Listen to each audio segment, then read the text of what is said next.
بسم اللہ الرحمن الرحیم اللہم صل علی محمد وعلی آل محمد کما صلیت علی ابراہیم وعلی آل ابراہیم انک حمید مجید اللہم بارک علی محمد وعلی آل محمد کما بارکت علی ابراہیم وعلی آل ابراہیم انک حمید مجید۔ بسم اللہ الرحمن الرحیم۔ السلام علیکم ورحمۃ اللہ وبرکاتہ۔ فنا فی اللہ کی موت۔ بیان کیا جاتا ہے کہ کسی شخص نے ایک غلام خریدا تھا تو اس غلام نے اپنے آقا سے 3 شرطیں کی۔ پہلی یہ کہ جب نماز کا وقت آئے تو آپ مجھے نہ روکیں گے، دوسری یہ کہ آپ مجھ سے صرف دن میں خدمت لے سکیں گے مگر رات کو مجھ پر یہ پابندی نہ ہوگی، تیسری یہ کہ میرے رہنے کے لیے کوئی ایک ایسا کمرہ عنایت فرمائیں گے جو میرا پسندیدہ ہو اور دوسرے شخص کو اس میں آنے کی اجازت نہ ہوگی۔ چنانچہ آقا نے غلام کی تینوں شرطیں منظور کر لیں اور غلام کو حکم دیا کہ اپنے رہنے کے لیے محل سرائے میں حسب دل خواہ کمرہ پسند کر لے، جس میں ہر کمرہ ایک سے ایک بہتر ساز و سامان کے ساتھ آراستہ تھا۔ پس غلام نے تمام کمروں کو دیکھ بھال کر اپنے لیے ایک ویران کمرہ پسند کیا جو بغیر چھت کے تھا۔ اس پر آقا نے دریافت کیا کہ آخر تم نے یہ ویران کمرہ کیوں پسند کیا؟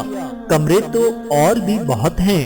اپنے آقا سے یہ بات سن کر غلام نے جواب دیا کہ میرے آقا، شاید آپ کو معلوم نہیں کہ ویران جگہ اللہ تعالیٰ کے ذکر سے آباد ہو جاتی ہے۔ اس کے بعد اس غلام نے اسی ویران کمرے میں رات کو رہنا شروع کر دیا، اور یہ بات پہلے ہی طے ہو چکی تھی کہ رات کو غلام آزاد رہے گا۔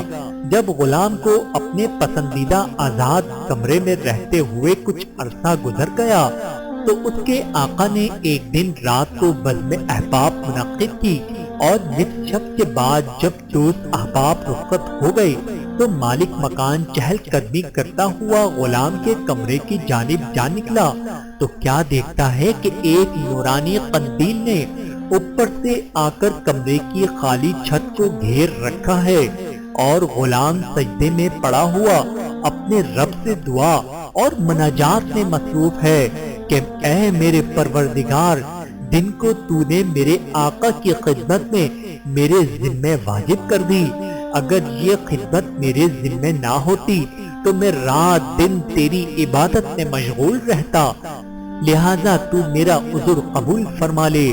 اس کا مالک تعجب کے ساتھ صبح صادق تک اس عجیب منظر کو دیکھتا رہا۔ چنانچہ صبح ہوتے ہی وہ نورانی قندیل آسمان پر چلی گئی اور چھت بند ہو گئی۔ مالک نے اپنی بیوی سے اس کا تذکرہ کیا، اور دوسرے روز وہ مالک اور اس کی بیوی دونوں اس منظر کو دیکھنے گئے تو اس شب میں بینہ وہی منظر دیکھا جو پہلی شب میں مالک نے دیکھ چکا تھا۔ صبح ان دونوں نے غلام کو بلا کر کہا، تو اللہ کے واسطے آزاد ہے تاکہ اپنی خواہش کے مطابق رات دن اللہ کی عبادت میں مشغول رہ سکے، جس سے تو معذرت کرتا رہتا ہے۔ اسی کے ساتھ اور اس کے مالک اور اس کی بیوی نے غلام سے اس کی ان کرامتوں کا ذکر کیا جو رات کو وہ دونوں دیکھ چکے تھے۔ بس اب کیا تھا، جب غلام کو معلوم ہوا کہ ان پر اس کا پردہ فاش ہو گیا ہے تو اس نے اسی وقت دربار الہی میں ہاتھ اٹھا کر دعا کی، اے میرے پروردگار، میں نے تجھ سے دعا کی تھی کہ میرا راز کسی پر نہ کھولیو، مگر اب جب کہ میرا بھید دوسروں پر ظاہر ہو گیا جس کو میں مخفی رکھنا چاہتا تھا تو تو مجھ کو اپنے پاس بلا لے۔ چنانچہ اسی حالت میں اس کی روح قبض ہو گئی اور وہ اصل برحق ہو گیا۔ اللہ تعالیٰ اس کی مغفرت فرمائے۔ میرے محترم عزیزو، حضور اکرم صلی اللہ علیہ وآلہ وسلم نے سچ فرمایا ہے کہ جو اللہ کا ہو جاتا ہے اللہ اس کا ہو جاتا ہے۔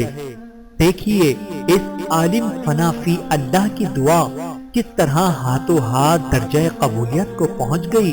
اللہ تعالی ہمیں بھی اس واقعے سے سبق حاصل کرنے کی توفیق عطا فرمائے۔ آمین ثم آمین۔ یا رب العالمین۔